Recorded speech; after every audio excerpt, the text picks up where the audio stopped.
Bueno, arrancamos entonces. Si pudieron leer respecto al punto este de los que pudieron leer el libro de las preguntas más frecuentes, estaría bueno que por ahí me vayan haciendo alguna pregunta al respecto. Este libro a nosotros nos pareció interesante, es un libro sobre las preguntas frecuentes en la industria de pulpa y papel. FAQs se dice en inglés, Frequent Asked Questions, o sea, preguntas frecuentemente preguntadas, sería la traducción literal, ¿sí? que la hace Cristina Area y Gustavo Bayer, ¿sí? Breyer. Es un libro que está interesante porque busca respuesta a las preguntas más frecuentes de la industria de pulpa y papel, pero hecha por personas del área con un lenguaje que apunta a el público en general. O sea, es un libro de difusión, no es un libro estrictamente científico o académico, ¿sí? En ese sentido está bueno como una primera aproximación. ¿Sí? Tiene varias, tiene 100 preguntas que se dividen en algunos, en varias categorías, por decirlo así. Una de ellas es el proceso de pulpado, después tenemos blanqueo y otras cuestiones que nosotros no vamos a profundizar ahora, pero que nos pareció interesante utilizar este material como una primera aproximación, ¿sí?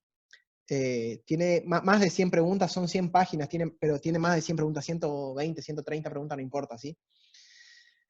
Lo que nosotros queríamos sacar de acá era algunos conceptos bien generales que nos sirvan de sustento como para ir profundizando más adelante, que de hecho lo vamos a hacer, ¿sí?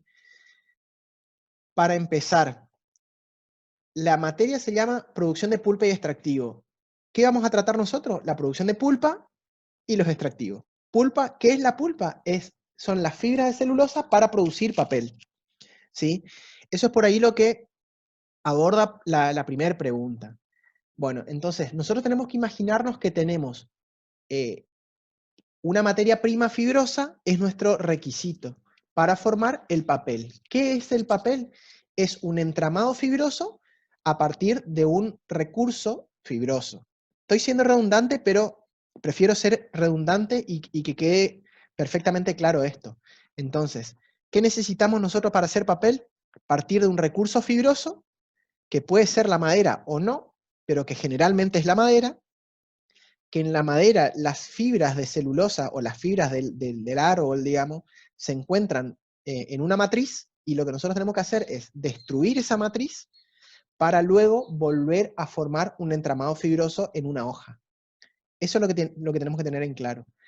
A partir de ahí, nosotros tenemos distintas formas a partir de la cual hacer esa rotura del material fibroso, ¿sí? Bien, acá la primera pregunta dice, ¿mediante qué proceso se puede producir pulpa celulósica? Y dice, la principal materia prima para fabricar pulpa celulósica es la madera, ¿sí? Hay otras materias primas, como ser el mismo papel reciclado, o el bagazo de caña de azúcar, o la cascarilla de arroz, o el bambú, u otras fibras, otros recursos fibrosos que no sean madera, ¿sí? Hay varios procesos para producir pulpa para papel, pero podemos hablar de dos extremos. Por un lado, las pulpas químicas o los procesos químicos, y por el otro lado, los procesos mecánicos. Voy a hacer obvio una vez más, en los pulpados químicos nosotros aplicamos energía química para destruir ese entramado fibroso que está en la madera, por ejemplo, ¿sí? Y en el pulpado mecánico utilizamos energía mecánica para destruir ese entramado fibroso, ¿sí? Ahora bien, dentro de los pulpados químicos tenemos dos grandes grupos, ¿sí? El pulpado Kraft, que es un pulpado alcalino, que utiliza hidróxido de sodio y sulfuro de sodio, y el pulpado al sulfito, que hay distintos tipos, pero bueno, se podría decir que el más representativo es un pulpado ácido, ¿sí? Entonces, dentro de los pulpados químicos tenemos uno alcalino y uno ácido. El alcalino es el pulpado Kraft, que representa el 80% de la producción de pulpas químicas, ¿sí? Ya vamos a profundizar más de por qué es tan importante. Y por el otro lado, el pulpado mecánico, que también tenemos dos grandes grupos. Uno es el pulpado mecánico a la piedra y el otro es el pulpado con refinadores, ¿sí? Ahí se está uniendo Javier, Blas. te interrumpo y te pregunto.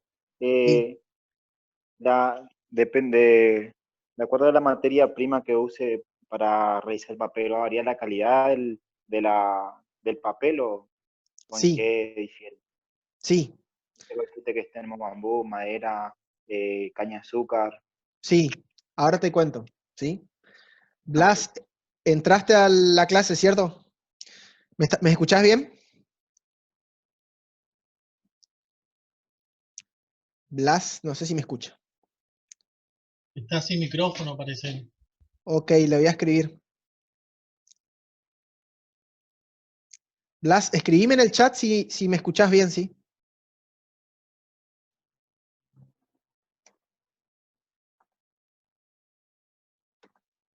Esta parte voy a cortar después cuando suba el video, ¿sí?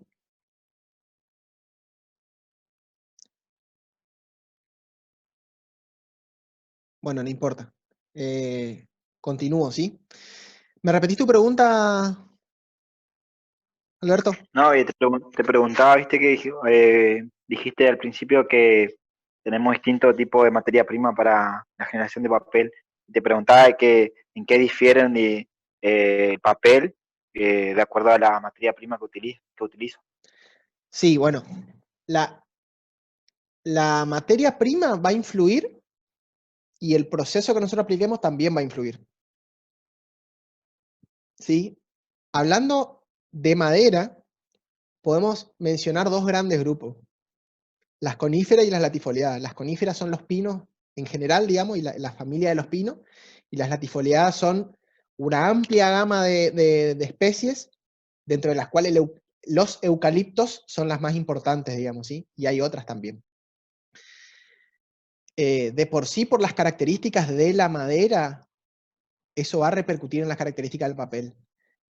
La primera característica es la longitud de la fibra, ¿sí? Las coníferas en general tienen fibras más largas que las latifoliadas, ¿sí? O por lo menos las coníferas que se usan para papel y las latifoliadas que se usan para papel. Haciendo comparaciones bien, y ahora sí hablando en términos estrictamente papeleros. A ver, por qué yo aclaro esto? Porque yo digo latifoliada y puedo estar hablando de un montón de especies que no se usan para hacer papel, ¿cierto? Entonces, dentro de las especies que se usan para hacer papel, las coníferas tienen en general fibras más largas que las latifoliadas, que se usan para hacer papel, ¿cierto? Entonces, eso va a repercutir en la resistencia del papel, por ejemplo, porque va a permitir que las fibras se entrelacen mejor, ¿sí? Pero no solo eso, también el proceso que yo usé. Porque si yo uso un pulpado químico, las fibras se van a separar de forma más íntegra o sin dañar tanto la fibra como si yo lo hiciera mediante un pulpado mecánico, ¿sí? Y ahora vamos a profundizar un poquito eso, ¿sí? Yo en un pulpado químico, se imaginan, a ver acá, voy a usar una herramienta, a ver un poquito. Había visto una herramienta que ahora no estoy encontrando, que era para usar una pizarra, pero bueno, no importa. Bueno, imagínense que ustedes tienen, voy a dibujar acá en el margen un poquito, ¿sí? Que ustedes tienen un corte transversal de la madera, ¿cierto? Nosotros vamos a tener algo así, uy, qué feo esto, algo así, una fibra, ¿cierto? Esto es horrible, me da vergüenza tener que subir este video después, pero bueno, esta sería la fibra, esta sería la pared celular y esto del medio sería el lumen, ¿cierto? Eh, esto sería el lumen y esto sería la pared celular.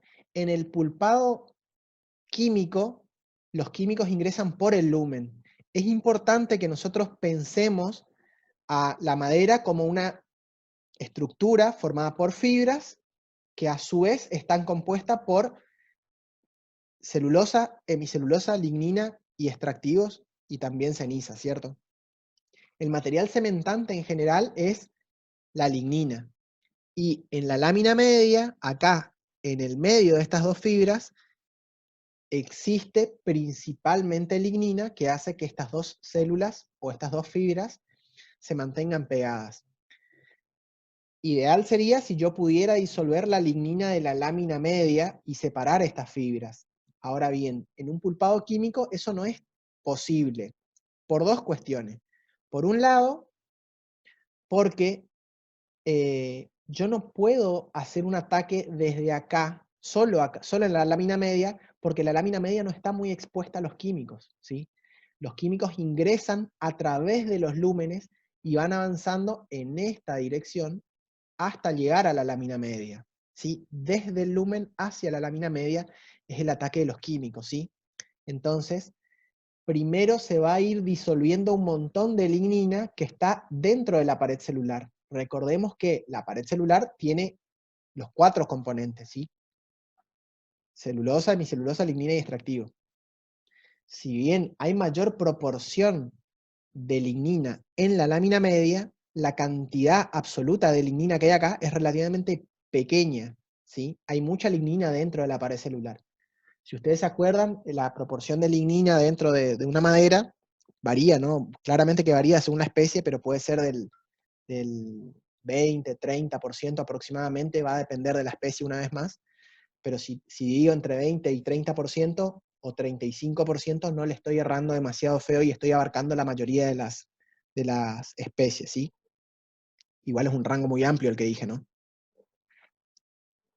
Entonces, lo que va a ocurrir es que se va a ir disolviendo esa lignina y va a hacer que la fibra se vaya ablandando, ¿sí?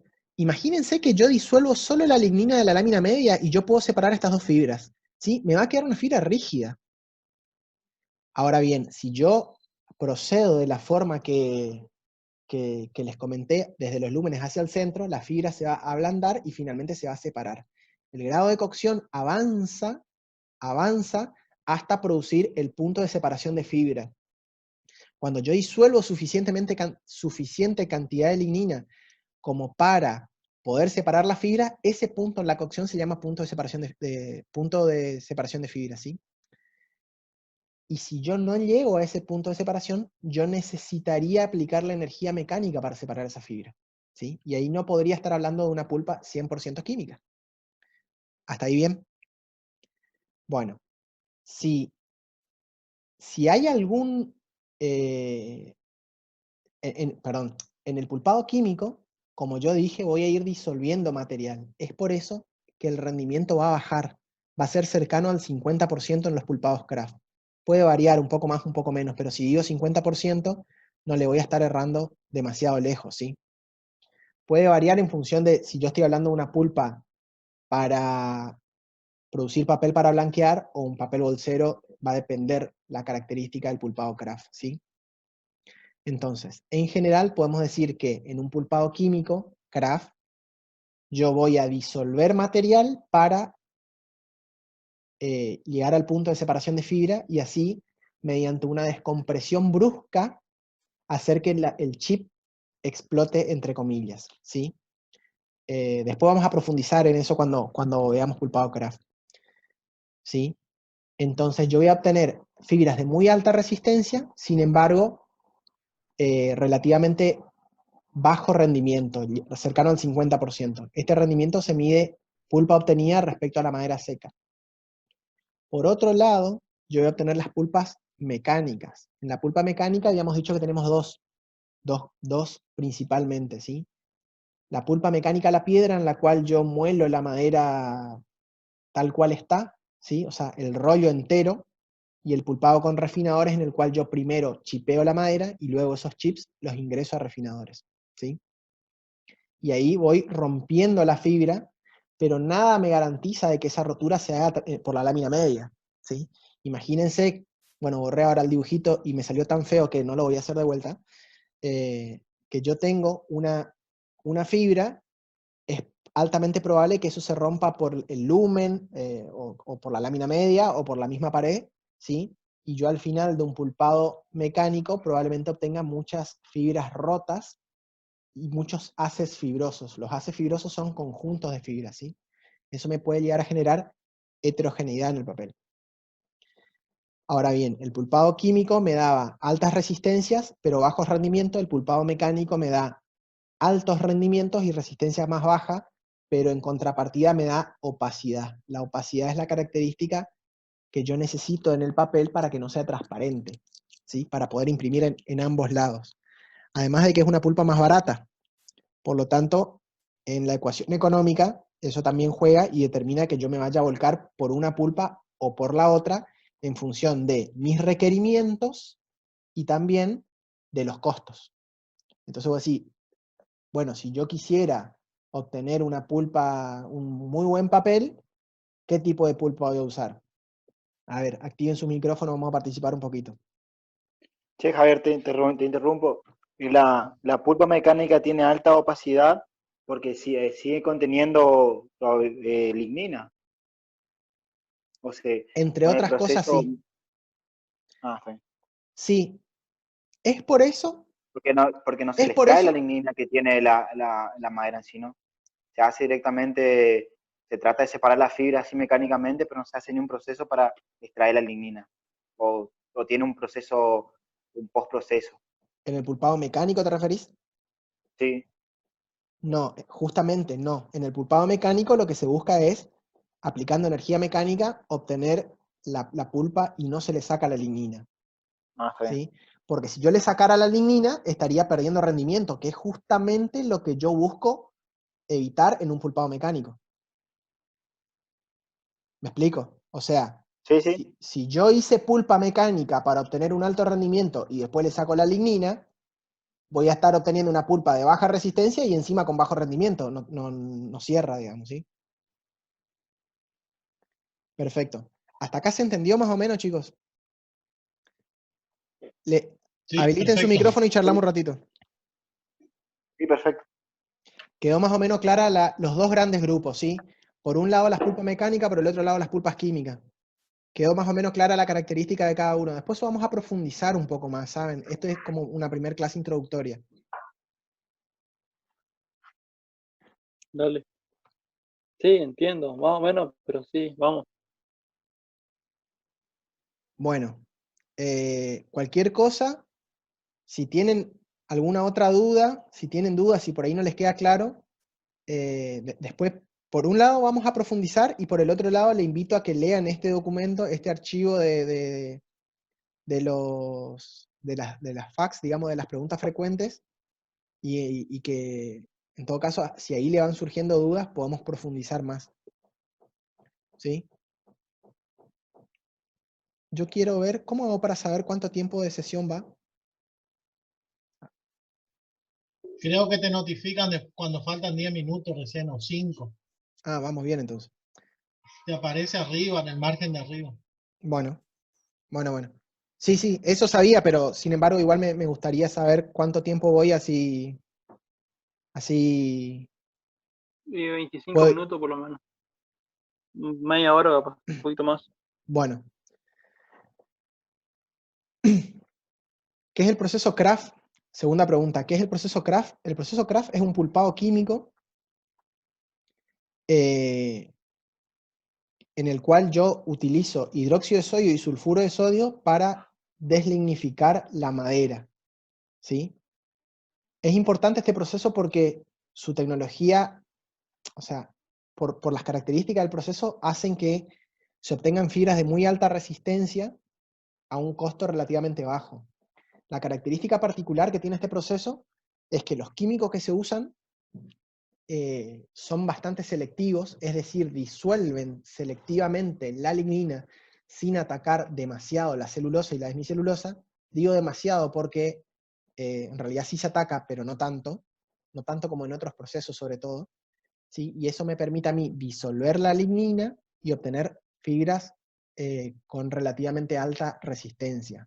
Eso por un lado. Y por el otro lado, esa lignina disuelta que yo obtengo en un licor, o sea, se llama licor negro, ¿sí? Esos químicos, a ver, yo tengo la madera, disuelvo la lignina y obtengo una fracción sólida, que es principalmente celulosa, y una fracción líquida, que es principalmente los químicos residuales y lo que yo disolví o lo que yo extraje de la madera, ¿cierto? Eso es, entre otras cosas, lignina, ¿sí? Hay algo de extractivos, hay algo de hemicelulosa y celulosa también, pero en gran cantidad hay mucha lignina ahí, ¿sí? Eso se quema en la caldera de recuperación en particular. Las fábricas Kraft tienen dos calderas, una de recuperación y una de biomasa. En la caldera de recuperación se recuperan los químicos, por eso se llama de recuperación. Se recuperan los químicos, entonces yo concentro primero ese licor negro, la llevo a la caldera de recuperación, se prende, se quema la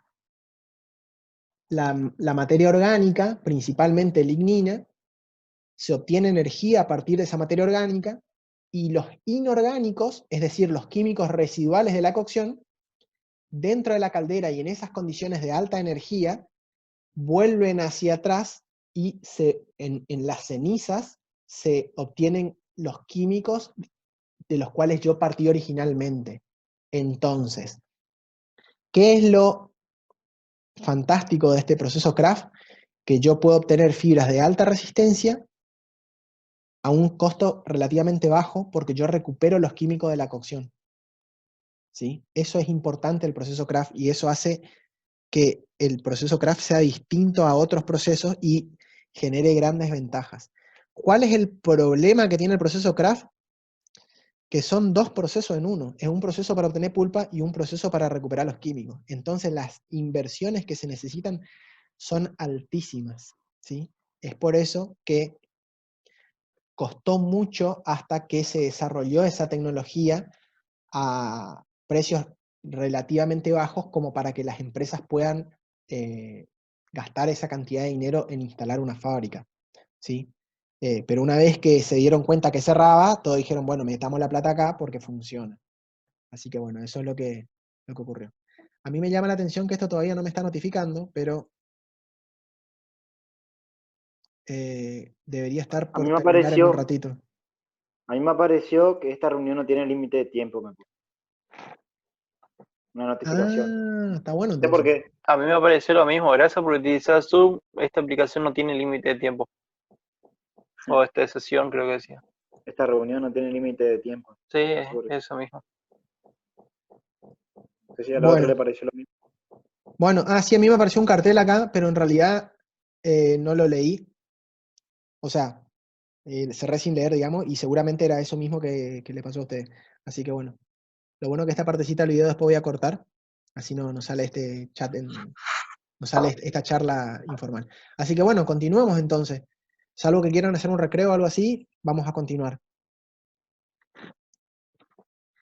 ¿Alguna pregunta hasta acá?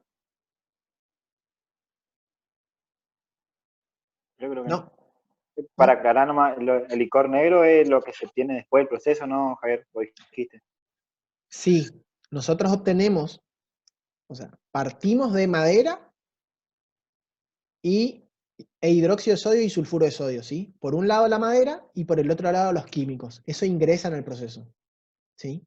Al final del proceso yo obtengo una fase sólida, que es principalmente la celulosa, y una fase líquida que tiene, entre otras cosas, los químicos residuales y la lignina,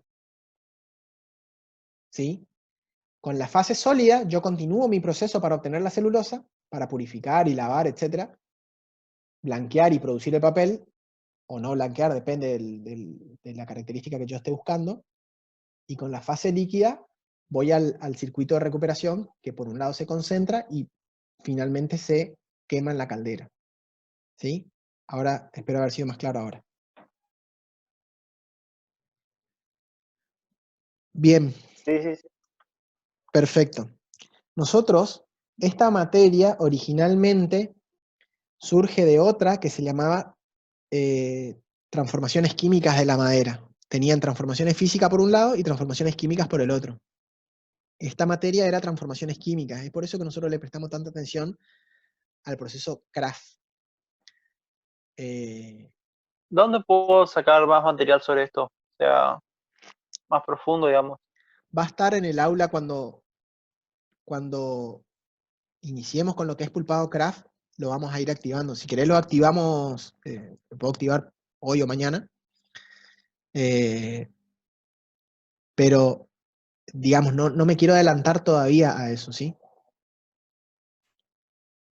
Pero va a estar disponible tenemos el material, la idea y también por solicitud de Secretaría Académica era que vayamos habilitando los materiales en función a los temas que vamos dando para no generar demasiada confusión, sobre todo teniendo en cuenta de que estamos trabajando a distancia, no de forma presencial, y por ahí poner todo el material de una podría hacer que ustedes se confundan o tengan mucho material y esté desordenado y no sepan por dónde empezar. Entonces, por solicitud de Secretaría Académica, nos pidieron que vayamos dándole los materiales en el orden que ustedes los tenían que ir leyendo. ¿Sí? Bueno. Continuamos un poquito acá.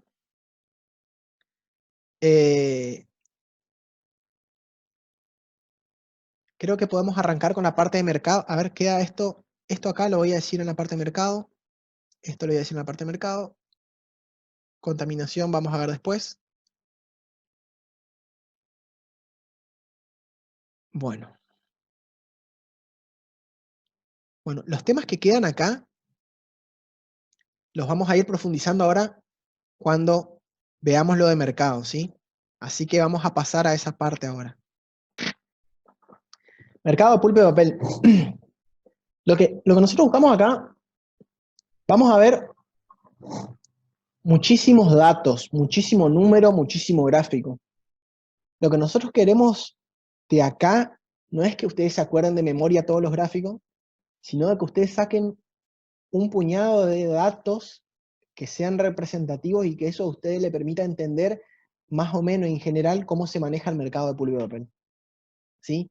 No le vamos a pedir que se acuerden cada número de cuánto produce cada país, de ninguna manera, no es eso lo que buscamos, ¿sí?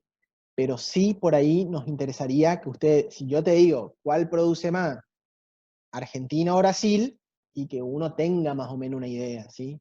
Eso es principalmente lo que buscamos.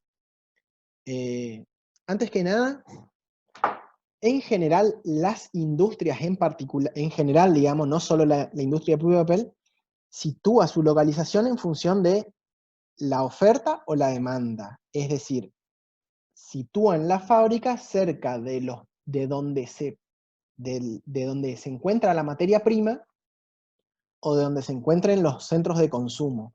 ¿De qué va a depender que uno se ubique en un lugar o en otro? El hecho de que sea más fácil transportar la materia prima o bien el producto terminado. Como nosotros hablamos en la introducción sobre el proceso Craft, que el rendimiento es del 50%, transportar el producto terminado implicaría transportar la mitad de peso, ¿sí? Siempre y cuando la materia prima, o sea, la mitad respecto a la madera seca. Si eso nosotros además sumamos la humedad que tiene la madera cuando nosotros la transportamos, estamos hablando de que el peso del producto terminado respecto a la materia prima tal cual está, es más o menos del 25%, ¿sí? Porque el rendimiento es del 50% y la madera seca respecto a la madera húmeda es más o menos de vuelta al 50%, puede variar, pero en general, en una madera recién apeada, puede rondar cerca del 50%. Entonces, las fábricas se ubican o cerca de los centros de consumo o cerca de la materia prima, y en el caso de la industria de pulpa, se va a situar cerca de la materia prima cuando hablamos de producción de pulpa virgen, es decir, de pulpa a partir de madera. Entonces, y la demanda está relacionado principalmente con el PBI per cápita. ¿Eso qué quiere decir? Que la gente va a consumir si tiene plata para consumir. A medida que aumenta el PBI es el Producto Bruto Interno, que habla en promedio de cuánto se produce en un país y por lo tanto qué capacidad qué riqueza tiene ese país. me va a decir que a medida que yo tengo más PBI per cápita, es decir, que produzco más, puedo consumir más papel. ¿Sí?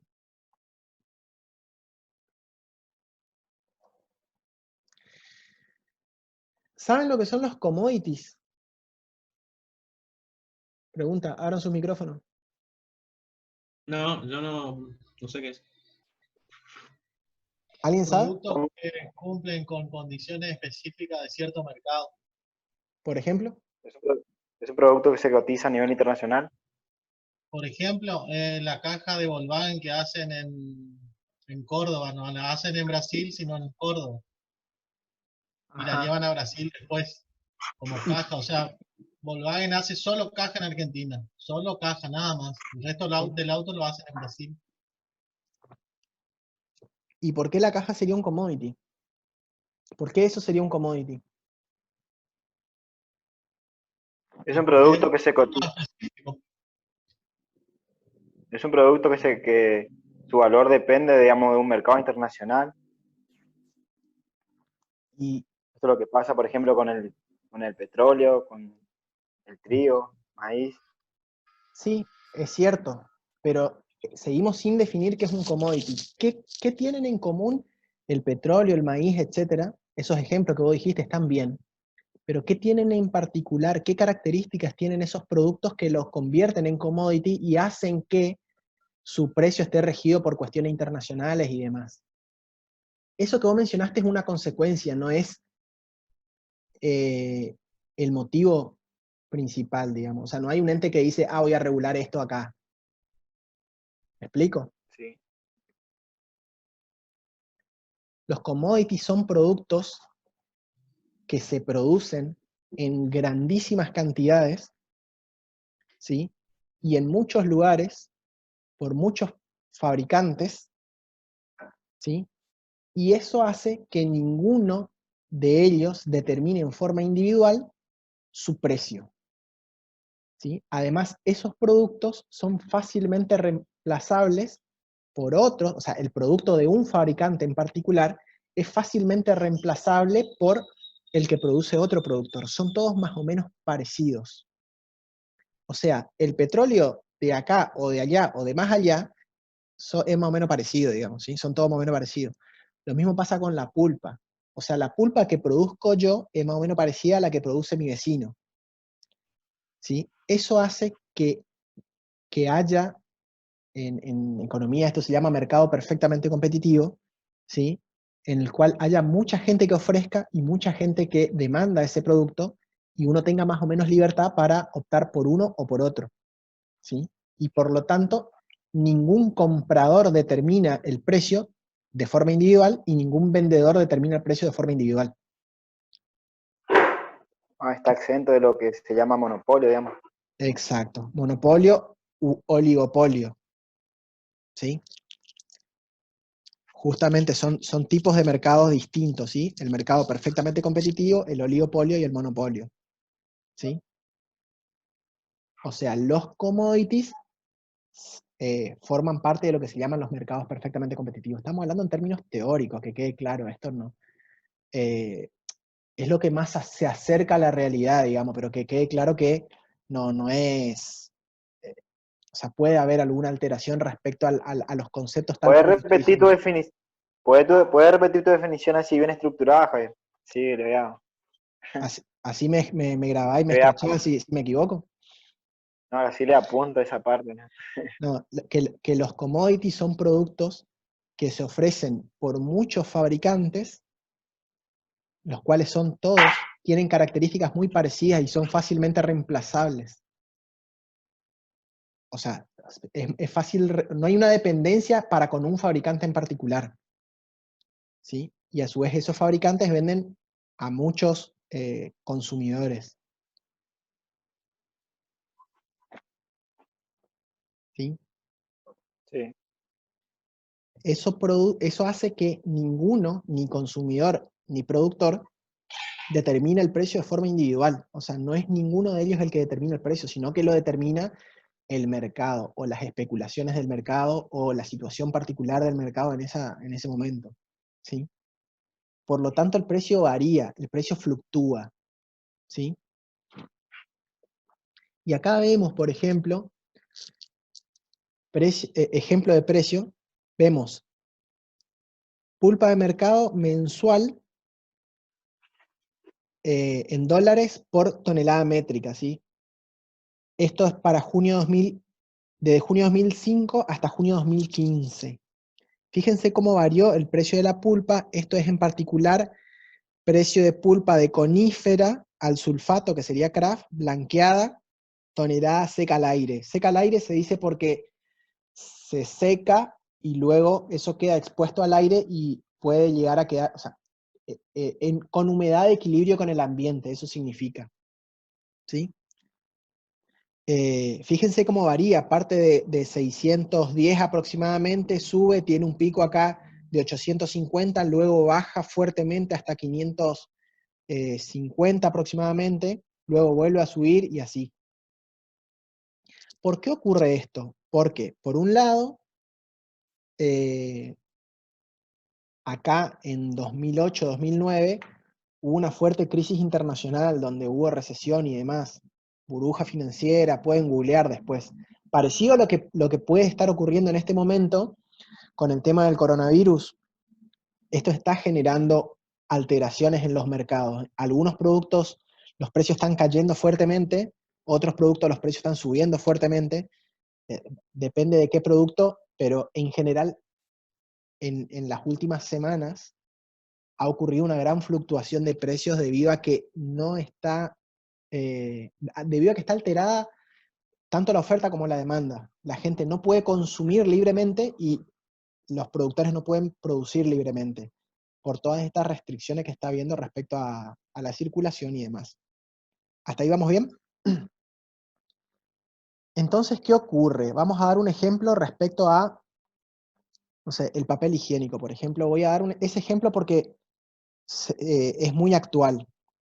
¿Qué pasó? Dijeron pandemia mundial, que se iban a cerrar algunos mercados y la gente que hizo salió a comprar papel higiénico. Bueno, a mí no me entra muy bien en la cabeza, pero a muchos salieron a comprar papel higiénico y eso, ¿qué produce?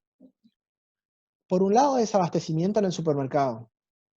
Entonces el dueño del supermercado dice, ah, no, pará, están comprando mucho papel higiénico, le voy a subir el precio. O sea, yo podría llegar a ganar más plata si le subo el precio, ¿sí?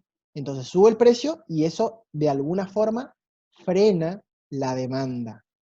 Pero si se sigue demandando mucho, si la gente igualmente sigue queriendo comprar a pesar del aumento de precio, ¿sí? El tipo puede elegir seguir subiendo el precio. O bien, también lo que puede hacer es no vender más, guardar su producto, ¿sí? Porque él sabe que el precio va a seguir subiendo. Entonces no le conviene vender al precio actual, le conviene esperar a que siga subiendo, ¿sí? O bien subirlo él, o bien no venderlo y esperar a venderlo más adelante. Eso claramente Es es lo un que efecto. está todo el mundo, ¿no? Te escuché todo entrecortado. Que es lo que están haciendo los grandes productores con la mayoría de los productos, ¿no? Guardar para esperar a que pase esto y después subirle el precio, ¿no? No vamos a generalizar, decir todos los productores, pero sí, es lo que yo dije, o sea, vos dijiste lo mismo que yo dije hace un momento y vamos a pasar un poco en limpio. Está habiendo alteraciones en el mercado.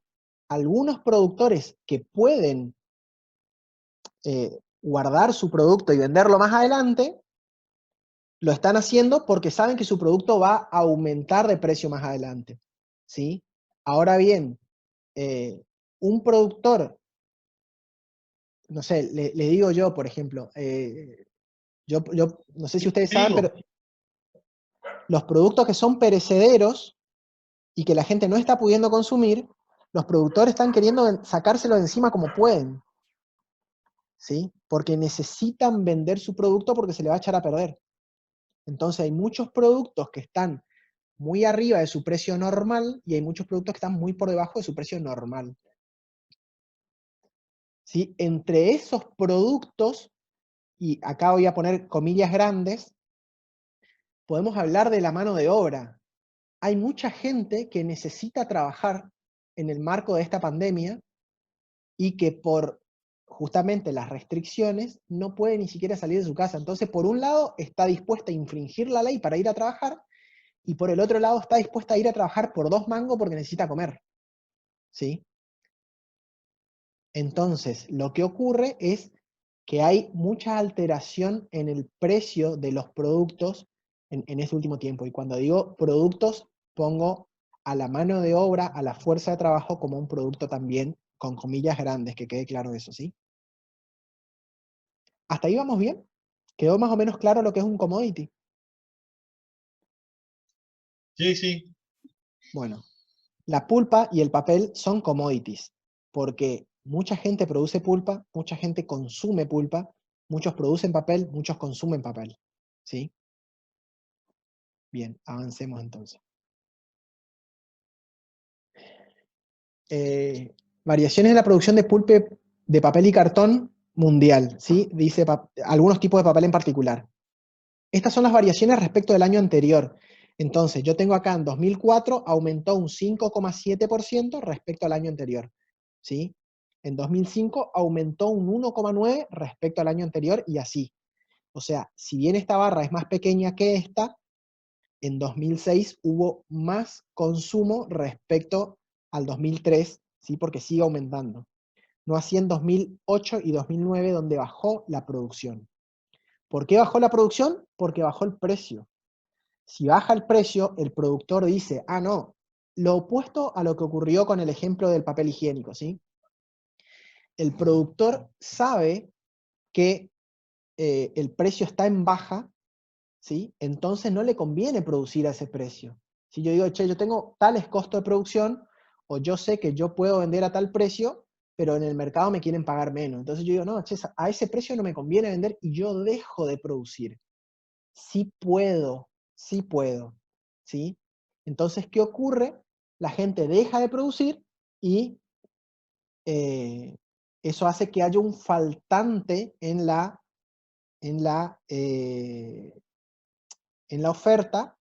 Entonces los compradores se ven en la necesidad de pagar más caro. ¿Me explico? Como para tratar de compensar esa baja en la producción. ¿Se entiende lo que estoy diciendo o estoy siendo confuso? La ley de la oferta y la demanda, ¿no es La ley de cierto? la Pero oferta y la eso, demanda, es lo que estoy diciendo. ¿Sí? pero eso pasa cuando es una especie de monopolio, Javier. Pasa No, eso lo que vos decís No, eso que es libre mercado, al contrario. El libre mercado, el mercado fija el precio de lo que está siendo pero no. demandado. O sea, tiene que haber un acuerdo común entre todas las empresas, entonces para que baje la producción, sí. no, Suponete no, yo tengo, no, justamente no hay un acuerdo, y por lo tanto, en su afán, a ver, no hay un acuerdo, pero todos manejan más o menos la misma información, ¿sí? claro, Entonces, tiene que haber un acuerdo entre en todas las empresas que producen, digo, no sé, me no hay imagino. un No, acuerdo, no, Harry, sería un formador, en este caso, por ejemplo, Alto Paraná sería un formador de precio para la zona en cuanto a la pasta. Si él lo venda tanto, el resto de los oferentes van a tener que ajustarse a ese precio. O sea, están comunicados, pero no de forma directa. a ver, están comunicados, pero no de forma directa. Pero quiero que quede claro de que no hay un acuerdo para fijar un determinado precio o un determinado nivel de producción. No hay un acuerdo, pero como todos manejan más o menos la misma información y todos saben más o menos lo que va a hacer el otro, todos terminan tomando decisiones parecidas. No porque haya un acuerdo, sino porque a todos más o menos le conviene hacer lo mismo. Le conviene entre Pasa lo comillas. mismo pasa lo mismo con el precio de los rollos por la zona, o sea, es más o Exacto, menos, no todo tiene el mismo precio, pero más o menos saben que está entre tanto y tanto. claro. O sea, vos tenés un aserradero que te compra un precio, vos tenés un aserradero al lado, ¿qué hace? Te Y pone se va a un ajustar precio el precio parecido o un un poco, poquito más abajo o un poquito más arriba. ¿Sí? claro. Entonces, digamos, no se ponen de acuerdo entre los dos aserraderos, pero terminan tomando decisiones parecidas. ¿Está claro eso? Es importante que quede claro de que no hay un acuerdo. Sí, Pero, sí, sí, sí, sí. ¿está bien? Bueno, entonces, lo que ocurre cuando hay estas alteraciones en el mercado, como pasó en el gráfico anterior acá, digamos que hay una fuerte caída acá o una fuerte subida acá, Y acá también en este. Y acá también, bueno, este es un gráfico que explica el mismo periodo, pero explica cosas distintas, pero se ve la misma alteración. Esto es el precio y esto es la cantidad producida, ¿sí? Claramente, como baja el precio, baja la cantidad que la gente quiere producir. O sea, a los productores no les da lo mismo producir a este precio que producir. Ustedes ven mi puntero, ¿no? Sí, Bueno, Sí, sí. producir a este precio no les da lo mismo que producir a este precio. Hay muchos que no pueden vender a este precio porque sus costos de producción están por acá. Entonces, si tienen que producir a este precio, no les conviene y dejan de producir. Si pueden, producen y estoquean, si tienen espalda financiera, esperando a que el precio aumente, o si no, cierran. ¿Sí? eso pasó con muchas cosas. Acá pasó con el tun, pasó con la yerba, pasó con el pino, pasó con el pomelo. O sea, el mercado te maneja todo. Sí. El Eso, mercado, eso es cuando no hay monopolio, porque si vos tenés dos o tres empresas que te manejan todo, no se puede Sí, regir por bueno, el eso sí, libre eso oferta y sí. demanda. justamente, exacto, tenés razón, pero en ese caso no estaríamos hablando de commodity. ¿Sí? Ah, Estaríamos hablando de sí. otros productos. Claro. Y si vos tenés un oligopolio, es un tipo de mercado en el cual vos tenés pocos oferentes, ¿sí? Y por lo tanto se comporta en un punto intermedio entre un monopolio y un libre mercado, o un mercado perfectamente competitivo, ¿sí?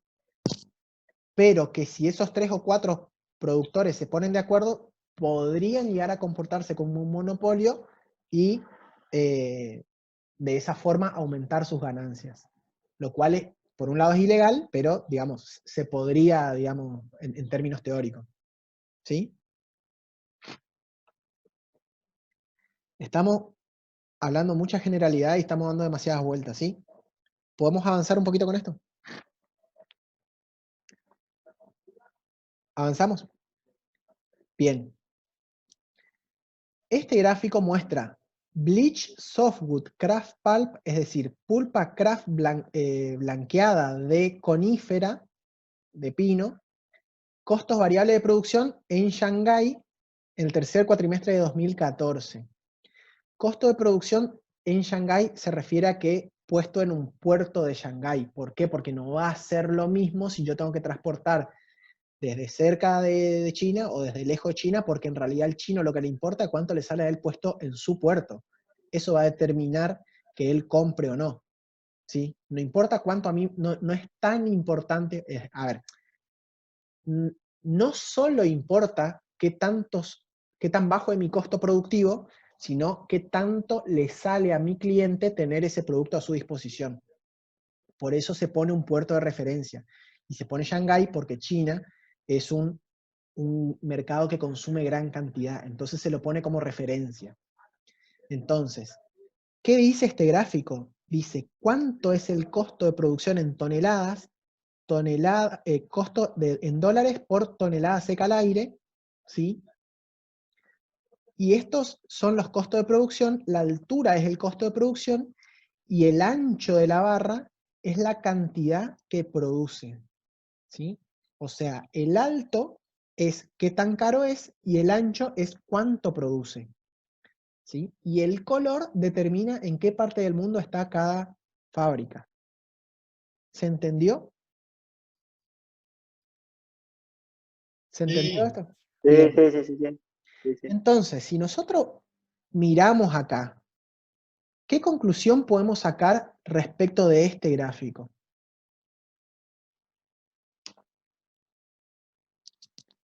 Que en Ustedes- Europa están los mayores costos y que en Latinoamérica están los menores costos de... Claro, en Europa, es decir, las barras violetas o no sé bien qué color será este, están los mayores costos y en Sudamérica, en Latinoamérica están los menores costos. ¿Sí? Eso bien. Pero menores volúmenes de producción en Latinoamérica y en Norteamérica y en Europa están los mayores volúmenes de producción. Por esta distancia, decís vos, por este ancho. Sí. Sí, Sí, pero hasta ahí. Sí, es cierto. Otra cosa, fíjense qué detalle no menor. Fíjense que las barras, cada barra es una fábrica, ¿sí? Que las barras más finitas son las que tienen costo de producción más alto. En general, no siempre, pero en general. Hay como una regularidad ahí, ¿cierto? Si la barra es más ancha, en general suele tener costos más bajos dentro de su continente, por lo menos, ¿cierto? O sea que en Latinoamérica vos producís menos, pero compensás con el costo. En Latinoamérica producís menos, pero compensás con el costo. A ver, producís menos de este tipo de pulpa en particular. Bleach Softwood Kraft Pulp, o sea, pulpa craft blanqueada de conífera. De esta pulpa en particular es este gráfico, ¿sí? O sea, lo que nosotros tenemos acá es que los menores costos son las barras más petizas, digamos, ¿sí? Que coincide por un lado con las fábricas de Sudamérica y por el otro lado con las fábricas más anchas, con las barras más anchas en general, ¿sí? ¿Por qué? Porque por un lado, la ubicación determina el costo. ¿Por qué? Con la mano de obra y los insumos. Exacto. Y por el otro lado, porque el ancho de la barra me habla de cuánto produce cada fábrica, y al producir más, por una cuestión de economía de escala, el costo A por volumen. unidad Generalmente, disminuye. eso generalmente pasa cuando se produce a gran escala, los costos de producción, digamos, bajan con respecto a, como Exacto, decía vos. exacto. Por eso las barras más anchas, en general, tienen menores costos. No, hay excepciones, claramente que hay excepciones, pero en general, si producís más, vas a ser más competitivo y vas a tener costos más bajos, ¿cierto? Ahora bien, ¿qué pasa en una crisis como esta, donde el precio de producción, el precio de venta, cae a $550 y está por acá? ¿Qué pasa con estas fábricas? Tenés que producir Tienen menos. que reducir, exactamente, reducir su producción. ¿Por? Y, y los costos se van a las nubes. Ahí Costos de producción.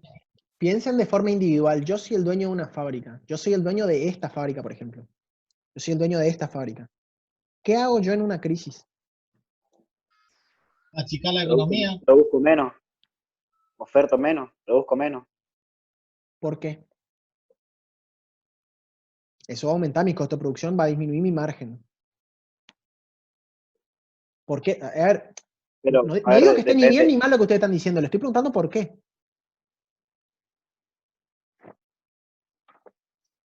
Producís menos ¿Y para por bajar qué? los costos. Porque no, una Los empresa costos no puede producir no puede producir en pérdida. Y el precio al que el mercado, el precio al que está el producto en el mercado es inferior a lo que yo tengo como, a lo que es mi costo de producción, estoy produciendo en pérdida. O sea, no, Sí, una empresa eso, no. a ver, yo te hablé de esta, fíjate, de esta en particular. Estás viendo mi puntero ahí, ¿cierto? Sí. Esta en particular tiene un costo de producción aproximadamente de $330, Está bien. ¿sí? Sí, sí. Acá el precio de venta era de 540 aproximadamente, Entonces no está. Está bien. ¿sí? ¿Qué pasa con esta fábrica? ¿Va a seguir vendiendo? ¿No va a seguir vendiendo? ¿Va a producir más? ¿Va a producir menos? ¿Va a producir lo mismo? ¿Y qué va va a a pasar producir con esto? menos. ¿Por qué va a producir menos? No sé lo que yo haría. ¿Podría seguir produciendo igual o producir más? Si igual tiene No, margen de sí, ganancia. Sí, en realidad lo que tenemos claro, a ver, no tenemos una respuesta clara respecto a qué va a ser este, ¿cierto? Sí tenemos una respuesta clara de qué va a ser este. ¿Qué va a ser este? Que tiene un costo de producción de 650 y acá tenía un precio de 530 aproximadamente. ¿Qué va a ser este? Está en quiebra, tiene que cerrar. Ese está en el horno. Ese está en el horno. Porque de movida Ese está, tiene que mandar está produciendo toda con la pérdida. Sí, toda la casa porque nadie va a poder cobrar. ahí va. Bueno, hay varias cuestiones, hay varios escenarios posibles. Por un lado, hay que ver la espalda financiera que tienen esas empresas. A ver, Exactamente. ¿sí? ¿Qué tanto pueden aguantar en esa situación? ¿Un año, 2 años? ¿Un mes, 2 meses? ¿Sí? Las empresas Pero en general, es lo que pasa en el mundo, Javier. Ninguna empresa no, jamás se va a poner a producir en pérdida. Lo que hace, trata de aguantar un tiempo y si no mejora el mercado, presenta quiebra y chao. eso es lo que pasa. Sí, No, pará, estás generalizando. Noé McDonald, por ejemplo, tiene muchas unidades y hay una determinada cantidad de unidades que le arrojan pérdida, pero no por eso cierran, espera que el ciclo se complete nada más. Pero si vos haces un balance general, una empresa McDonald's ni en pedo te presenta un balance negativo, Mariano. pero sí podría en algunas de sus Aparte, aparte sucursales. de una empresa multinacional que tiene Hablo de una espalda unidades, financiera, y no solamente una espalda financiera, eso tiene apoyo financiero de cualquier pará. financiera, cualquier Te hablo de banco. algunas unidades, te hablo de algunas unidades en Claro, particular. O sea, sí, es decir, qué sé yo, tenés 5 unidades de McDonald's y hay 2 que este ciclo arrojaron valores negativos. Y nadie cierra eso. Simplemente con las otras 3 que generaron retroalimentan eso y esperan que el ciclo se complete y que genere rentabilidad nuevamente. Porque sabe que a la larga va a ser rentable, ¿cierto?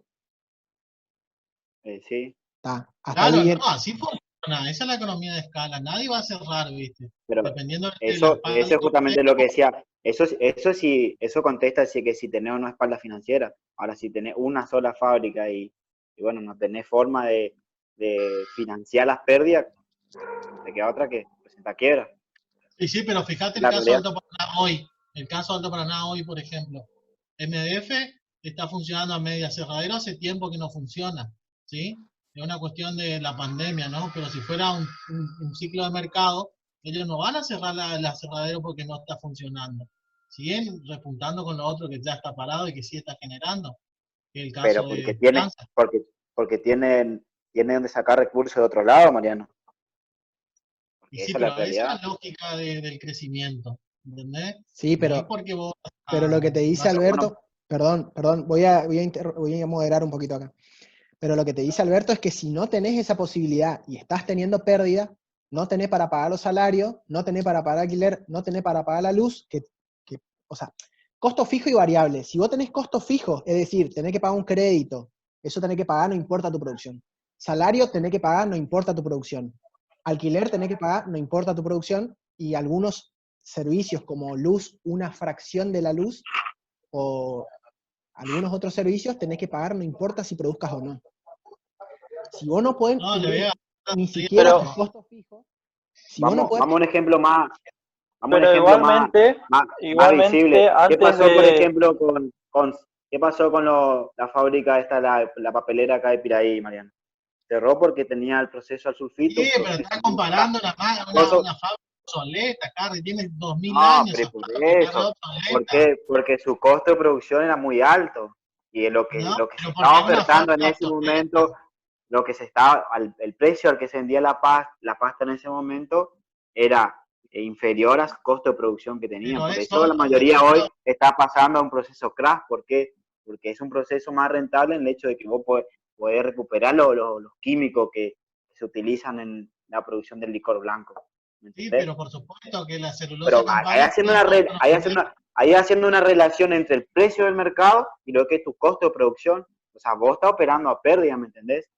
Y vos no Sí, sabés, el no, pero mercado es estás algo comparando. indescifrable. Bueno, no es una matemática pura que si, bueno, hoy vale tanto y mañana puede valer tanto, porque es totalmente especulativo. Es así. Puede No, y durar porque Sí, pero no, sí, pero meses, no, años. sí, pero no, ¿eh? Digamos así. No, está bien, igual me gusta el debate. Vamos a cerrar la idea. Que quede claro. Por un lado, McDonald's es un caso particular porque es una multinacional, sin embargo, las sucursales en particular son franquicias. Entonces, la sucursal de acá de Posada puede cerrar porque en Posada no se vende y a McDonald's como empresa no va. O sea, no es McDonald's como empresa la que pierde plata si a Posada le va mal. El que pierde plata es el dueño de la sucursal de Posada. McDonald's es un caso en particular, ¿sí? Hablemos más en general.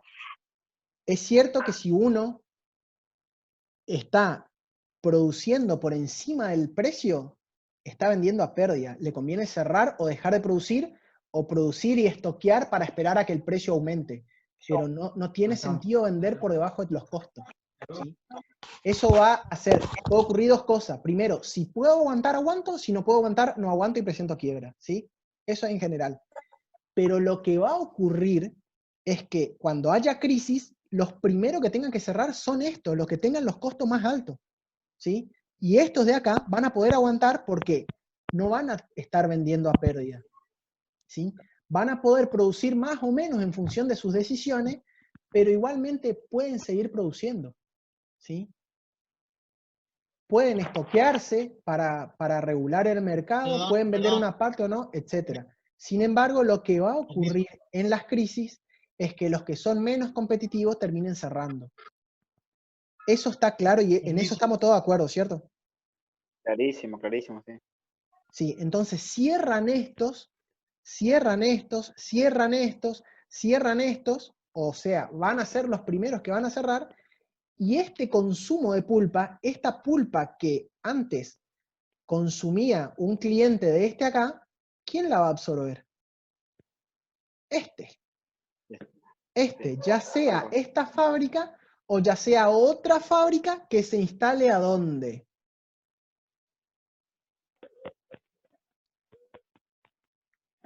En Sudamérica. En Sudamérica probablemente, porque es más barato producir en Sudamérica. Entonces, es altamente probable que en las crisis, ahora mismo que estamos en crisis y que probablemente va a haber recesión, disminuye el consumo y demás, cierren fábricas como estas y de acá a 1 año o 2 años se estén instalando nuevas fábricas en Sudamérica. ¿Sí? Te pregunto, Javier, ¿a qué se debe esa gran diferencia entre el costo de producción de uno y otro?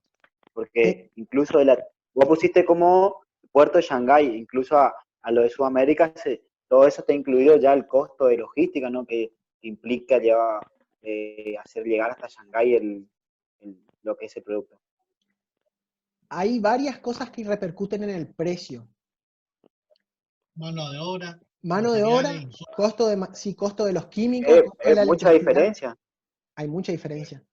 Y hay algo que repercute mucho que es la disponibilidad de la materia prima. ¿Sí? Acá hay exceso de materia prima. Exactamente, allá, la disponibilidad de la materia prima va a repercutir fuertemente. Recuerden que cuando empezamos dijimos que las fábricas de pulpa y papel se situaban cerca de donde estaba la materia prima, ¿sí? Entonces, en los lugares en los cuales yo tenga materia prima barata, va a haber una tendencia a ubicarse ahí, siempre y cuando los otros costos también ayuden, ¿sí? Es decir, claro, en Europa, mano por de ejemplo, obra, los árboles que tienen 40 años.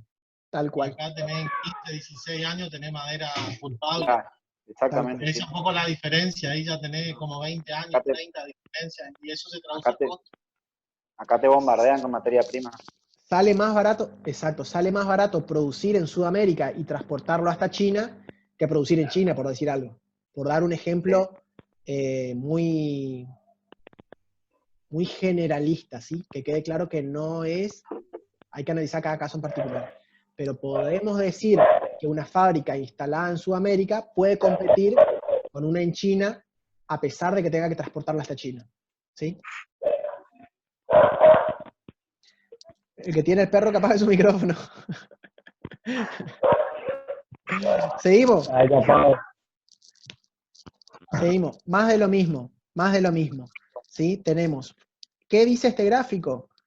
Que a medida, acá tengo edad técnica en años, 0, esta es una fábrica recién instalada, a medida que se va poniendo más vieja me voy yendo para acá, y esta es la producción. La que produce menos y las que producen más. Estas, es decir, las más viejas que tienen menor producción son las más débiles, y estas, es decir, las que tienen más producción y son más nuevas, son las más fuertes, son las que van a soportar las crisis de las que veníamos hablando.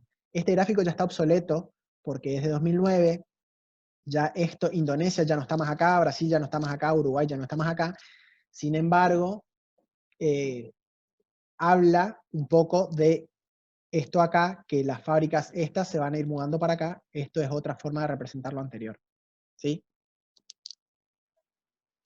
Cambios más importantes. ¿Sí? Fíjense que los cambios más importantes acá, ¿sí? Esta columna, la capacidad, los cambios más importantes, ¿a dónde se produjeron? En Brasil, en Uruguay, en Brasil, que es Sudamérica, es lo que la conclusión que ustedes sacaron anteriormente del gráfico, acá se ve, repercute en esta tabla que nos dice cuáles fueron los cambios más grandes entre 2014 y 2015. O sea, no estaban tan equivocados en la conclusión que sacaron ustedes, ¿sí? Continuamos. Papel y cartón a nivel mundial. Mayores productores en 2012. Está marcado Brasil porque lo saqué de una página de Brasil. ¿Sí? Fíjense que pulpa y papel. País y la cantidad que consume, perdón, que produce. ¿Sí? Estados Unidos está es el que más produce pulpa y es el segundo que más produce papel. ¿Sí? China es el segundo que más produce pulpa, pero es el que más produce papel. ¿Sí? Ahora yo les hago una pregunta. Acá tengo mi carita de signo de pregunta. ¿Por qué la producción de pulpa es de 166.000 toneladas? No, esto tengo que multiplicar por 1000 de vuelta. Millones de toneladas me quedaría. Y el de papel es de 400. ¿Por qué? ¿Cómo si el papel es principalmente pulpa, hay tanta diferencia?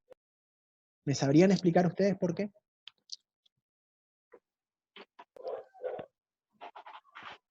¿Por un stock anterior? ¿Stock anterior de qué?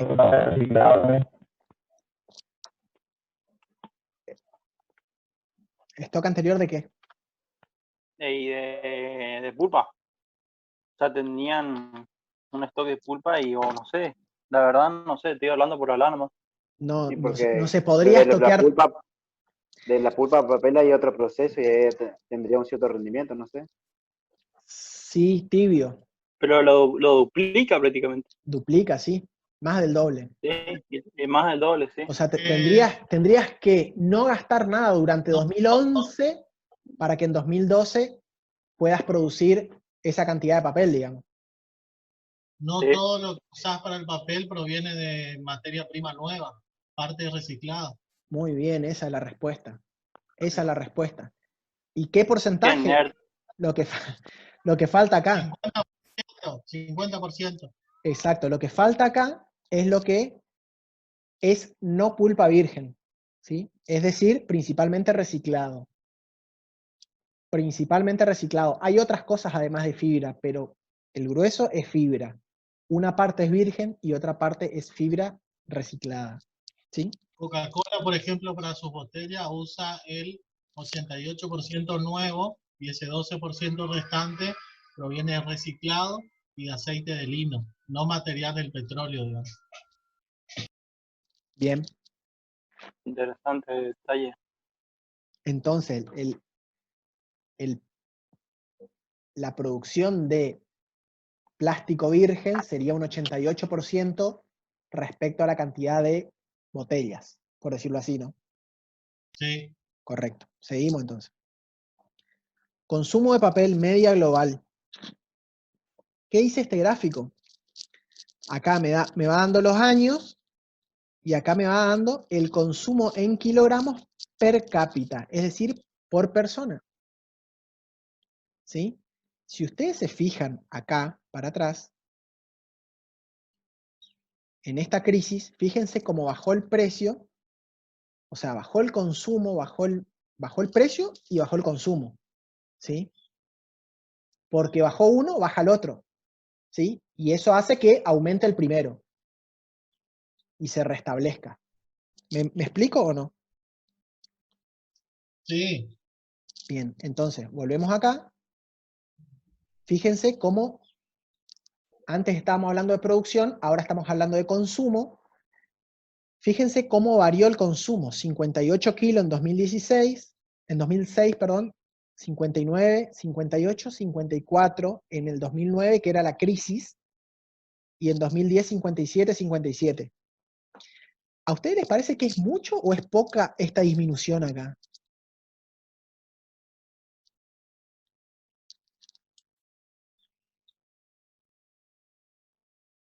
¿Hola? En términos de porcentaje representa menos del 10%, o aproximadamente el 10%, ¿sí? ¿Ustedes creen que eso es mucho? ¿Creen que es poco? No entendí la pregunta. Fíjense este gráfico. Nosotros Sí. tenemos el consumo de papel por persona, ¿sí? El consumo Sí. de papel por persona en 2006 fue de 58 kilos, Ujú. es decir, cada persona del mundo consumió en promedio 58 kilos. No, es muchísimo porque tenés que multiplicarle por la cantidad de habitantes que hay en el planeta por 7.000 millones, o sea, Sí, pero igualmente sigue es siendo en términos porcentuales, hagamos número redondo, ¿no? Si acá fuese 60, ¿sí? El 10% sería 6, que es lo que bajó, más o menos lo que bajó acá. Un poquito menos del 10% es lo que bajó. ¿Es mucho que baje el 10% o es poco o no? Vos acabás de decir que es mucho. sí, es ¿Están todos de mucho acuerdo con porque, eso? o sea, porque tenés que multiplicar por la cantidad de habitantes y es muchas fábricas que no están produciendo con tan solo ese 6% que bajó la producción. Exacto. Es mucho, sí. Si nosotros, hablando en términos de porcentaje una vez más, si todas las fábricas seguirían produciendo lo mismo, ¿sí? El 6% de la fábrica no pudo vender su producto. ¿Sí? O sea, si no pudo... Por ejemplo, te hago una preguntita. Por ejemplo, si fuéramos al terreno global, ¿qué porcentaje de provisión de pasta sería el de Alto Paraná, Gran Esperanza aproximadamente, por ejemplo? Para tener una idea nada más. ¿Qué porcentaje a ver si te entendí, ¿qué porcentaje del mercado mundial, qué Sí, fracción del señor. mercado ocupa Alto Paraná?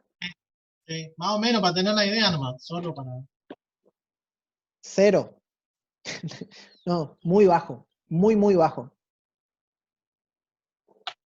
¿Sí? Muy bajo. Te diría del mercado mundial, Por eso, o sea, ahí viene el análisis. Si en el mercado mundial baja 6%, son muchos o cientos de Alto Paraná quizás que ya no están produciendo al bajar ese 6%. Exactamente, exactamente. Son cientos de fábricas como Alto Paraná que tienen que cerrar. Está bien tu análisis. No tengo el número, a ver, mira, acá. Estos son millones de Sí, toneladas. Fíjate, estamos dentro de otros ahí, ¿sí? Entiendo. Estamos dentro de fíjate, otros.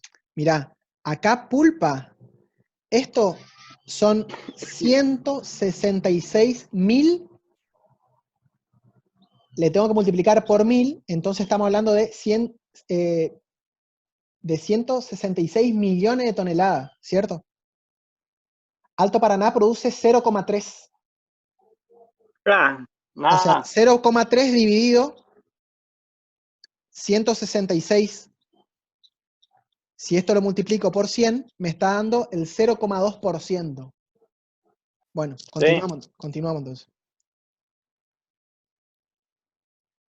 Fíjense acá, este es el ranking de población mundial que viene a colación de... acá como no veo los nombres de quién está hablando, no sé quién estaba hablando recién que me dijo que había que multiplicar por la cantidad de población. ¿Quién era? Identifíquese. Mariano, Mariano. Mariano, vos habías dicho que a estos valores habías que multiplicarlo por la población. No, está bien tu análisis. También, digamos que yo había puesto acá en la presentación este gráfico que sirve a los fines de tener en cuenta ese dato, ¿sí? Si nos fijamos, estos son los valores de población, está un poquito desactualizado, ahora debe estar en 1.6 aproximadamente, 7.6 aproximadamente, miles de millones de personas, pero el 50% de la población está en estos 5 primeros países, ¿sí?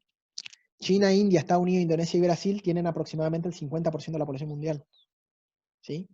Y si se acuerdan, como hablábamos al comienzo, que el consumo de pulpa y de papel estaba relacionado con el PBI per cápita. ¿Sí? O sea, si esto nosotros lo pasamos a este gráfico, podemos decir que más o menos se comporta de forma lineal y en función que yo aumento mi PBI per cápita, aumenta el consumo de papel per cápita. ¿Se entiende el gráfico? ¿Tiene lógica lo que estoy diciendo? ¿Sí? A medida que un país es más rico, puede consumir más. Entonces, aumenta el PBI per cápita, el país es más rico, puede consumir más. Si no tengo para consumir, no consumo. Es simple como eso. ¿Sí? Sin embargo, los 5 países que tienen el 50% de la población son estos. Así está distribuida la riqueza. ¿Sí? Entonces, es lineal, pero no tan lineal. ¿Sí? Hay algunos que salen de esta línea de la regresión. En parte porque hay hábitos de consumo que hacen que los países de por sí consuman más por cuestiones culturales. ¿Sí?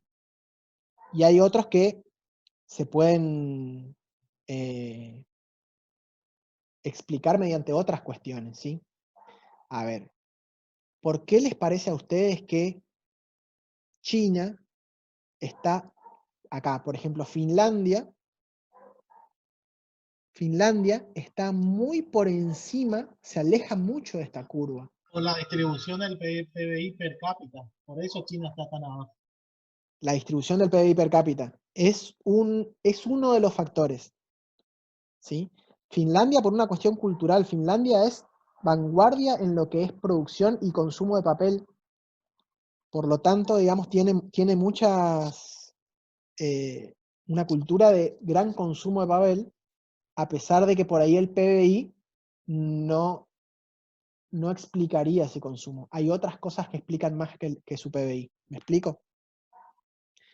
Y China, vos decías que la distribución de la riqueza en ese PBI. Sí, no es equitativa, dado que es todo exportación.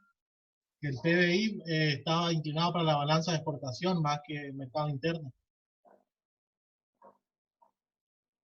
Sí, sí. Explicado eso de otra forma, entendí lo que dijiste y voy a explicar de otra forma y decime si estamos hablando de lo mismo. Si yo miro la balanza comercial el PBI per cápita de China, me va a dar un determinado número que está cerca acá de $4.000 por $4.500, $5.000 por persona por año. ¿Sí? Eso es lo que le da su PBI per cápita a China. ¿Sí? Sin embargo, China, para ese PBI, tendría que estar consumiendo aproximadamente, no sé, 0,20 kilos de papel por habitante por año. Sin embargo, consume 60. Claro, está vinculado con el poder adquisitivo de la gente. O sea, todo es exportación, pero nada va al ciudadano común, entonces no tiene poder adquisitivo para el consumo. Ahí va. En realidad lo que está ocurriendo acá es que hay tanta diferencia porque China tiene un PBI per cápita muy alto, ¿sí? Debido a los productos que vende, ¿sí? Y dentro de esos productos que vende, ¿sí? Los vende con una caja. Entonces, hay mucho consumo de papel que figura como consumo de papel de China, pero que Pero va todo al mercado externo. en realidad no lo consumen los chinos. ¿Sí? Figura Lo como consume el mundo. lo consume el mundo, exacto.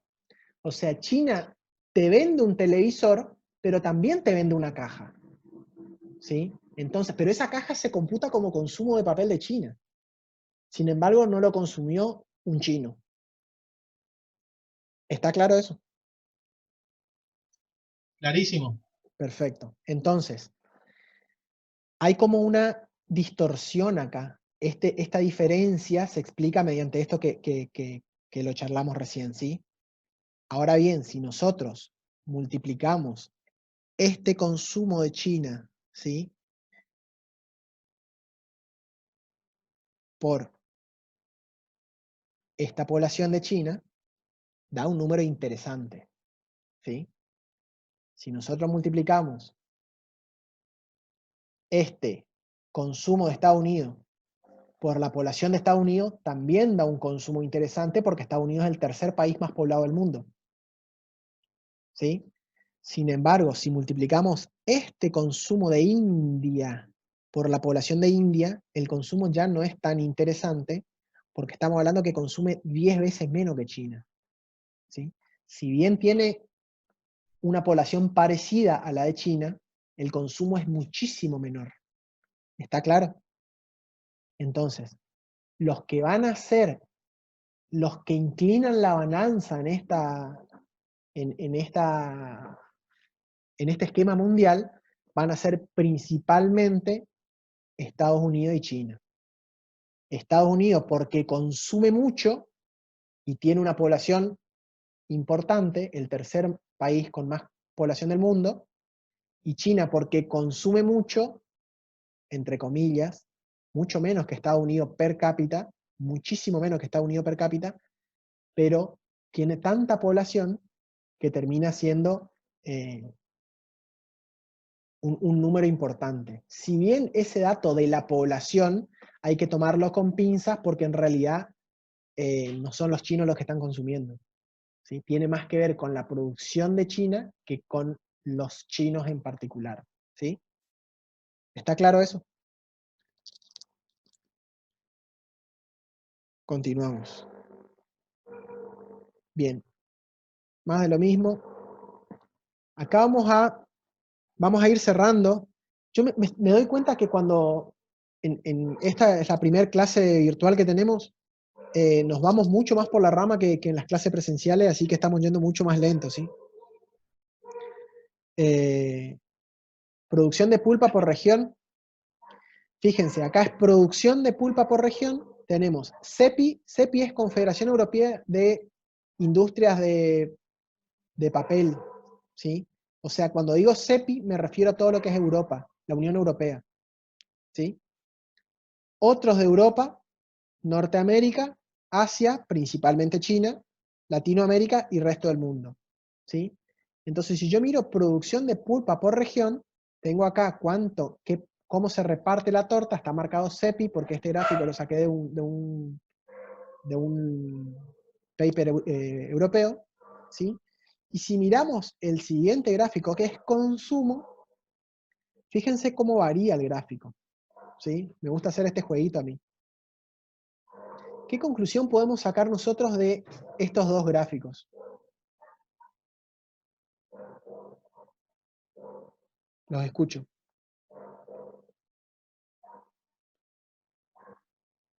¿Me escuchan?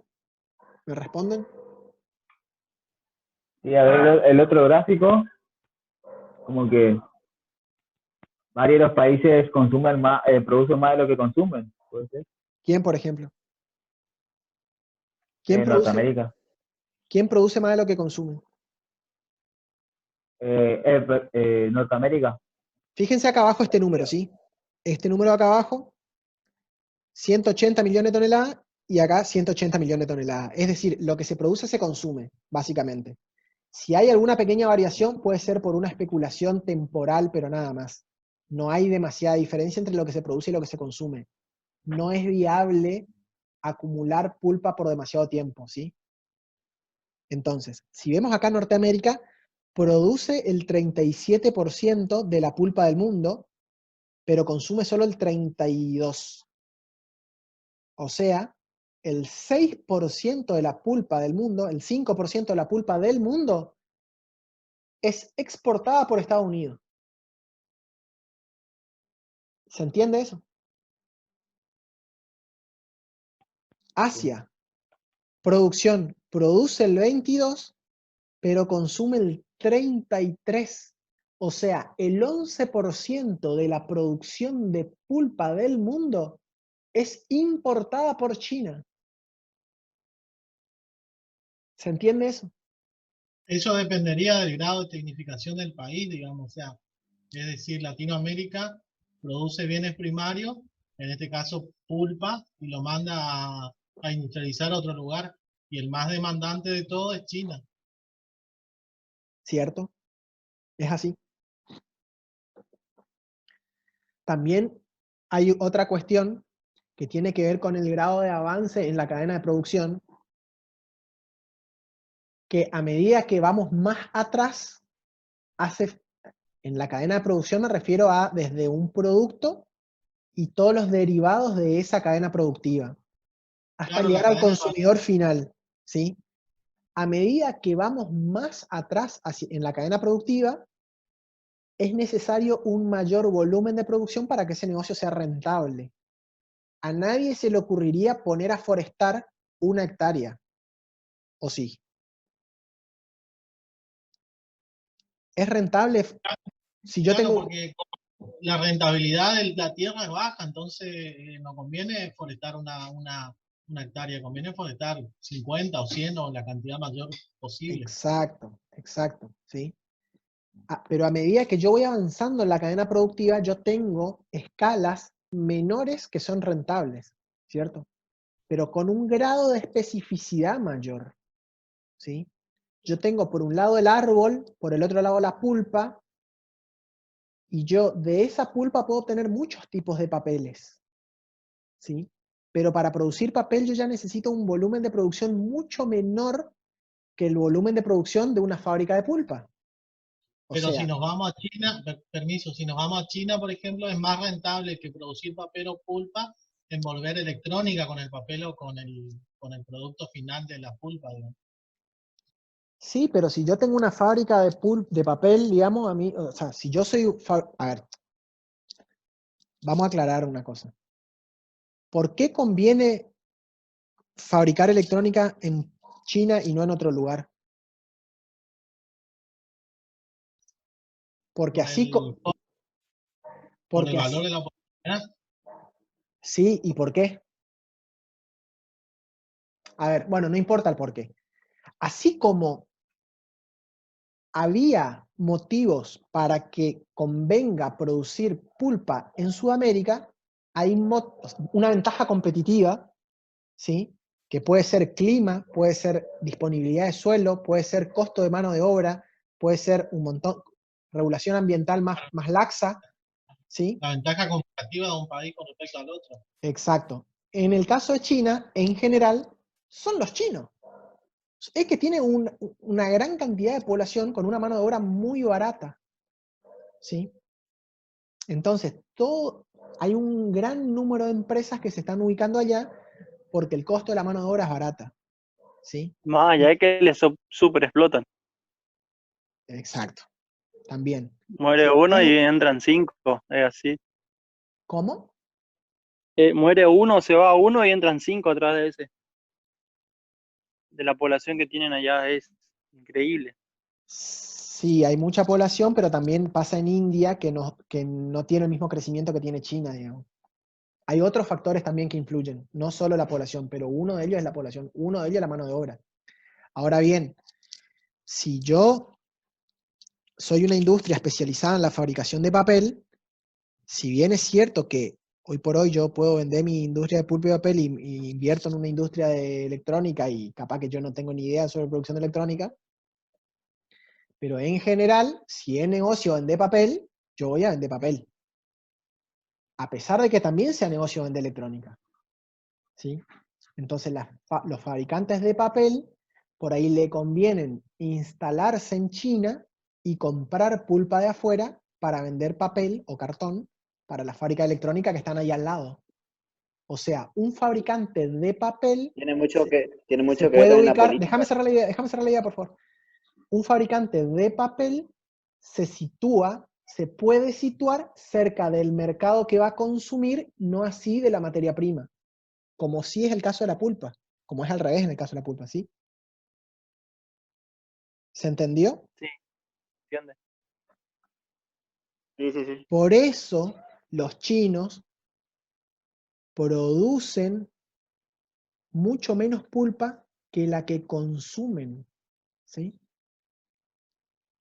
Ahora bien, si seguimos avanzando, esto es lo mismo, a ver si está acá, no está. Yo tenía otro gráfico parecido, pero con el papel, que ahí contrastaba un poco con este gráfico, ¿sí?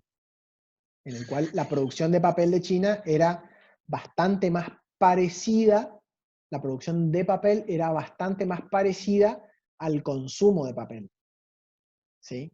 Sin embargo, igualmente tenía déficit, o sea, además de importar pulpa, también importan papel. Son importadores netos de pulpa e importadores netos de papel, ¿sí? Perdón, ahora sí, ¿y alguien iba a decir algo?